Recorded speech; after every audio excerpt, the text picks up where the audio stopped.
Good afternoon, everyone. Good afternoon. It's a warm, really warm afternoon indeed. Welcome to the inaugural Adani Green Electrification Dialogue. It's a privilege to host all of you here at the iconic London Science Museum in collaboration with the Energy Transition Committee. So thank you all for making the time, the precious time out of all of your lives to join us here. We really appreciate it. Ladies and gentlemen, we are here today because never before has the mandate of energy security been more critical. All over the world, but especially in Asia. The events of the past 3 months have left every nation thinking. Today, all countries, every single one of them, developed or developing, are being forced to come to terms with what it means to future-proof their economies from relentless geopolitical shocks. At the same time, for most of the developing world, where hundreds of millions of people are rising into the middle class, who are increasing their energy consumption for a better quality of life. Affordability of energy continues to remain a fundamental challenge. And of course, the geopolitical disruptions have made this necessity into a monumental battle for survival.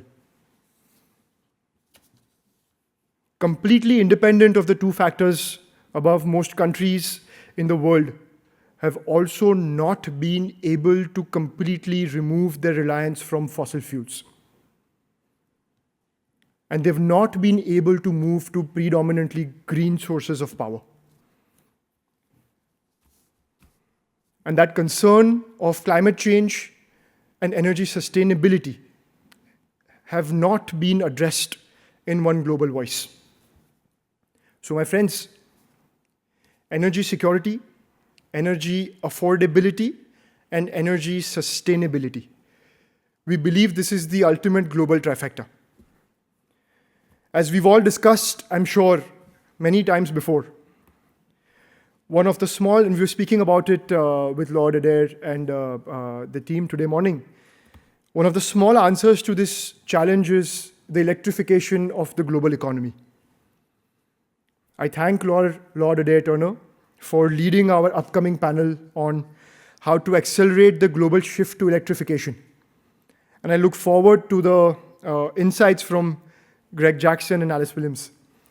My friends, let us talk about the one country whose explosive growth in energy consumption is going to arguably be one of the most critical factors driving the global energy agenda going forward in the future. India. Nowhere in the world, nowhere else in the world is electrification going to be more critical and more challenging than in India. It's going to be helpful to understand India's electricity demand and supply in context of final consumption. In 2024, India consumed about 10,000 terawatt hours across all energy sources. That's coal, oil, gas, nuclear, renewables. China, with a similarly sized population, 1.4 billion people, consumed 32,800 terawatt hours of energy. That's more than 3 times the energy consumed, final energy consumed for the same number of people.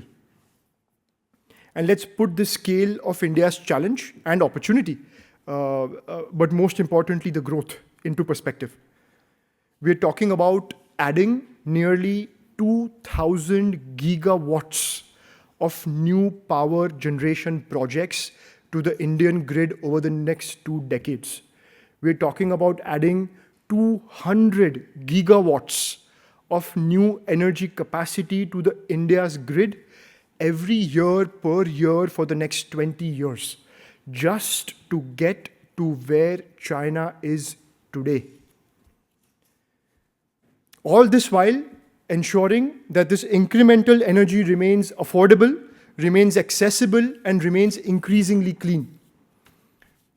That, my friends, is both the scale of the opportunity but also the challenge, the monumental challenge that India faces over the next couple of decades.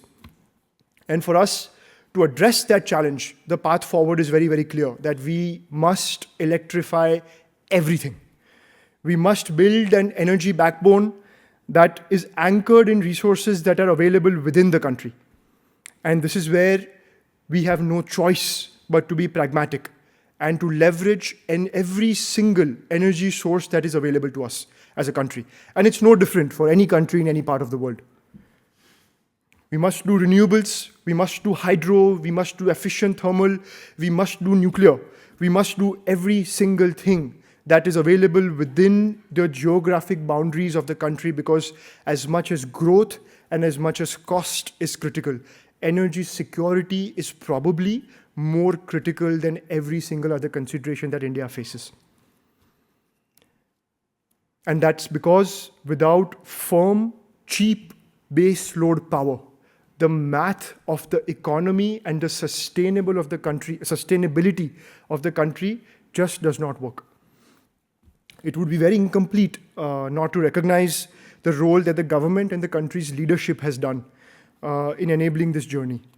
Over the past decade, India's leadership has played an exceptional role in cutting red tape, in getting rid of unnecessary and outdated policies, revitalizing public undertakings, and very strongly encouraging private investments. The countless micro and macro policy changes by the government have resulted in an environment where businesses now grow, flourish, and prosper. From accelerating infrastructure development to expanding renewable energy capacity, strengthening transmission networks, and enabling very long-term investments, there has been both clarity of intent and continuity of action from the leadership and the government in India, especially over the last more than 10 years. And this continuity has been the critical enabler of resilience in India.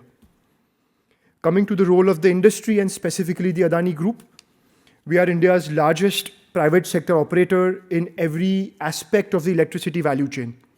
We operate thermal power assets. We are building one of the world's largest renewable energy portfolios.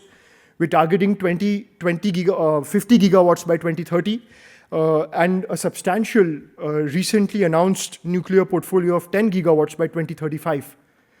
We're investing in large-scale energy storage, including pumped hydro projects, energy storage batteries.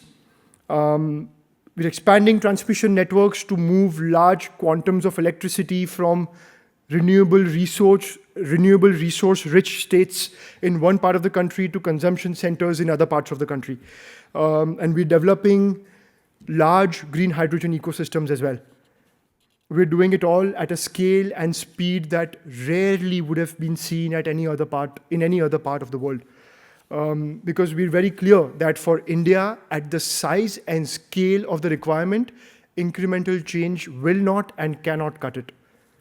And to make this a reality, our chairman, Mr. Gautam Adani, has committed over $100 billion towards energy transition. That is one of the largest private sector commitments made by any company in any part of the world. This is not a set of isolated investments, but an integrated energy strategy end to end. And for us at Adani Green, this is not just a financial pledge. It is our marching order. The energy challenge and the opportunity in front of India, my friends, is a far greater pie that any business group can digest alone.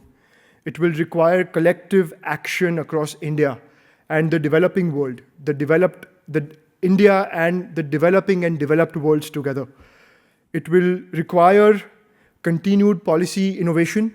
It will require billions of dollars in financing to deliver these assets on the ground. And it will require us to deliver the trifecta that I spoke about: energy security, energy affordability, and energy sustainability. Hence, I'm very grateful to Nigel Topping for chairing the panel on how to how to fund the acceleration of electrification. And I'm intrigued as to the thoughts of the panelists, Sean Kidney and Rhian Marie Thomas. Finally, on behalf of Adani Green, I would like to extend our sincere gratitude, as always, to Sir Ian Blatchford for our partnership with the Science Museum. You guys have been amazing. And to all of you, the leaders in energy, policy, and finance communities, thank you so much for being here today, and thank you for sparing your valuable time to join our conversations. Let's have the dialogues begin. Thank you very much. Thank you.